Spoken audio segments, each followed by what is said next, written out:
एक मेरे गाँव के ही आप आगे भविष्य में क्या करना चाहते हैं? जेईई करना चाहता हूँ मैं 12th के बाद। मुझे विश्वास था कुछ करेगा, जॉब करने की संभावना था।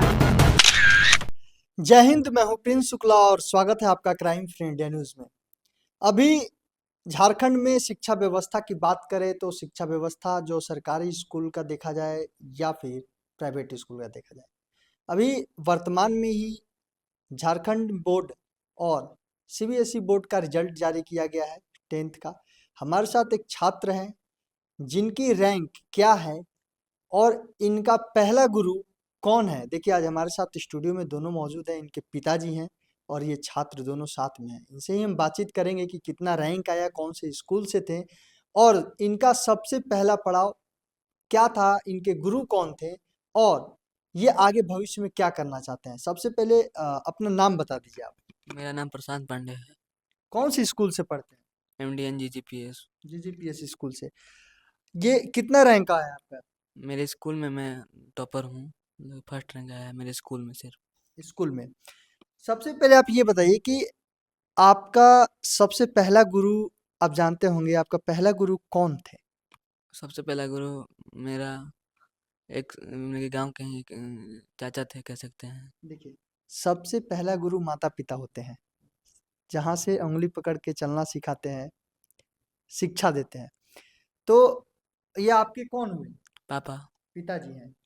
आप अपने स्कूल में पहला रैंक लाए हैं, अपने माता पिता के लिए एक अच्छा सराहनीय काम किए हैं।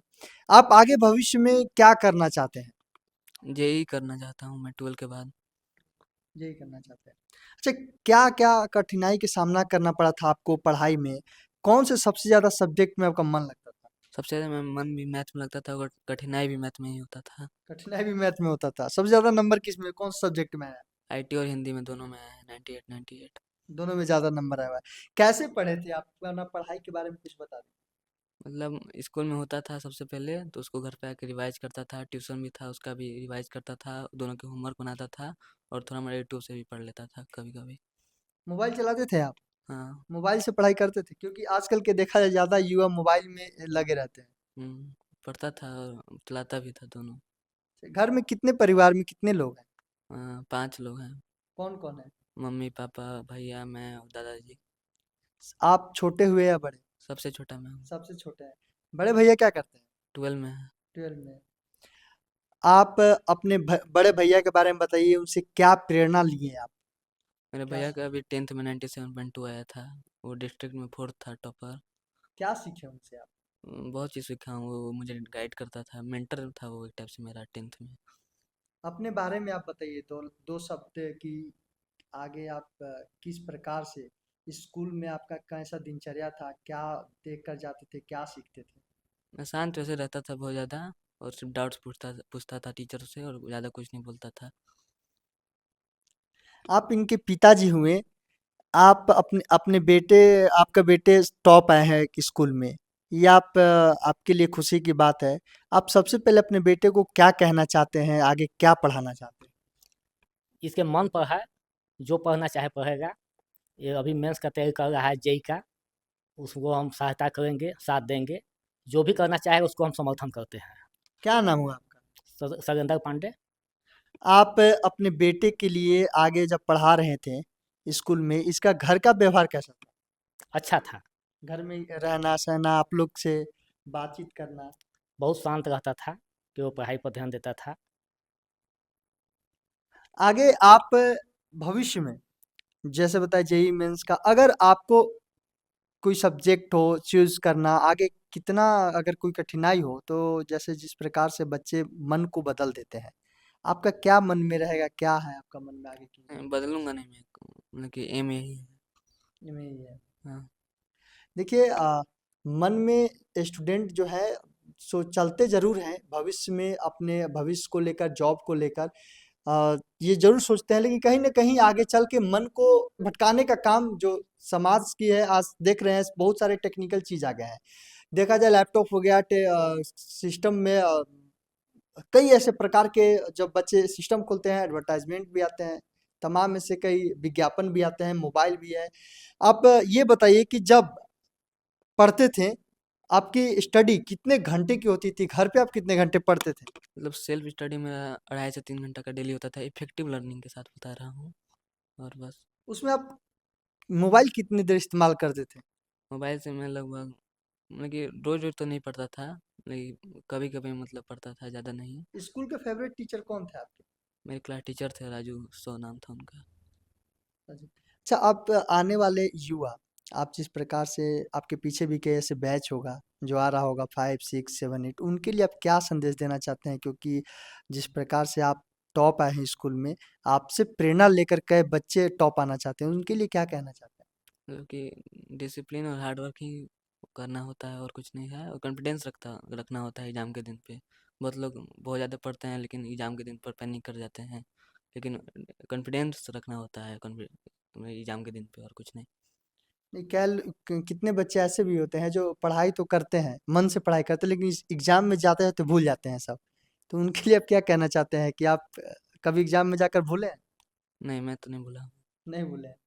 कैसे स्टडी करते थे आप? रिवाइज स्कूल से आकर कैसे रिवीजन करते थे? लेकिन नोट्स पढ़ता था सिर्फ, नोट्स के नोट्स। साथ गो थ्रू होता था बस।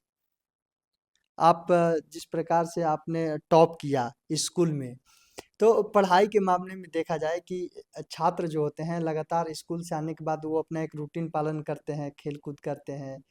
तो आप जिस प्रकार से टॉप आए हैं, आप लोगों को कह रहे हैं, लेकिन बच्चे ये जानना चाहते हैं कि जब आप स्टडी करते थे, उस आवर में आप क्या ऐसा आपका रूटीन था, जो आप हर सब्जेक्ट को एक बार रिवाइज़ करते थे? उसके बारे में बता दीजिए। मतलब सबसे पहले तो मैं मतलब कि सबसे पहले मतलब कि स्टार्टिंग होता था तो माइंड सबसे ज़्यादा वो होता है, एक्टिव होता है, तो सबसे पहले मैथ सॉल्व करता था। उसके बाद धीरे-धीरे बाकी सब सब्जेक्ट को टाइम देता था, और इंग्लिश हिंदी में उतना नहीं पढ़ता था। Mainly English. मेनली मैं एग्जाम ही टाइम पढ़ा था इंग्लिश हिंदी को, और बाकी सब सब्जेक्ट को टाइम देता था मैं, मेनली मैथ और साइंस को सबसे ज़्यादा। अच्छा, अपने मम्मी-पापा के बारे में क्या कहना चाह रहे हैं, बता दीजिए? क्योंकि संघर्ष जितना आपका था, माता-पिता का भी हाथ होता है, तो माता-पिता के लिए क्या कहना? मम्मी पापा दोनों बहुत ज़्यादा सपोर्टिव थे, और दोनों ने बहुत ज़्यादा मदद भी किया है बहुत चीज़ों में। बस इतना ही कहना चाहूँ। बस इतना ही। और आप अपने बच्चे के लिए क्या कहना चाहते हैं, बच्चे के बारे में? क्योंकि आप ज़्यादा समय बच्चे के साथ बिताते थे आप लोग, तो क्या बच्चे के बारे में कहना चाहते थे? कैसा था, घर में क्या करता था? बच्चा बहुत शांत रहता था, हमेशा कॉन्फिडेंस में रहता था, हमेशा हमको भी विश्वास था कि कुछ करेगा, टॉप करने की संभावना था, और इसका बड़ा भाई भी किया है इसके पहले, और उसी को देखते हुए मुझे विश्वास था कि ये टॉप करेगा निश्चित। इनके बारे में क्या कहना चाहते हैं आगे भविष्य को लेकर? ये जेईई मेंस कर देगा, इसके बाद देखा जाएगा, जो कि करना चाहेगा उसका सपोर्ट हम करेंगे। और शिक्षा में खर्चा होता है, और उसका कोई व्यवस्था नहीं किया जाएगा। अच्छा, उन बच्चे के लिए जो इनके पीछे के बैच के हैं, जो छात्र हैं, उनके बारे में आप क्या कहना चाहते हैं? आप एक गार्जियन के तौर पे, आप भी गार्जियन, उन गार्जियन को क्या संदेश देना चाहते हैं और बच्चों को क्या संदेश देना चाहते हैं? हम कहना चाहते हैं कि विश्वास करते हुए मेहनत कीजिए, सफलता निश्चित मिलेगी। तो देखा कि आपने इस इंटरव्यू में कि कैसे एक छात्र संघर्ष से अच्छा नंबर लाते हैं, और इन्होंने आने वाले जो छात्र हैं, इनके बैच जो पीछे हैं, उनको भी एक बड़ा संदेश दिए हैं कि आप कॉन्फिडेंस, सबसे बड़ा चीज़ होता है कॉन्फिडेंस। इन्होंने सच कहा, अगर जिसके अंदर कॉन्फिडेंस है, वो पढ़ाई करते हुए भी अपने लक्ष्य को प्राप्त कर सकते हैं, हासिल कर सकते हैं। जो उन्होंने सोचा है, और कॉन्फिडेंस के साथ अगर लग जाए, तो सचमुच वो चीज़ प्राप्त हो जाता है जो उनके मन में चल रहा है।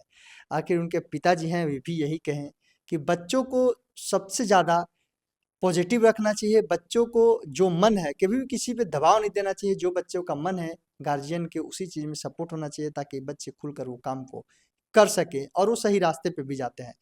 तो आपने देखा कि कैसे इन्होंने अपने जो संघर्ष था इतने टॉप आने का, उन्होंने बताया। ऐसे भी लगातार और भी छात्रों से मैं जुड़ूँगा जो टॉप आए हुए हैं, उनसे बातचीत करूँगा कि आखिरकार उनका जीवन शैली में उनका संघर्ष कितना रहा, और आगे वो भविष्य में क्या करना चाहते हैं। तमाम ऐसे की खबर को देखने के लिए बने रहिए क्राइम फ्रेंड इंडिया न्यूज़।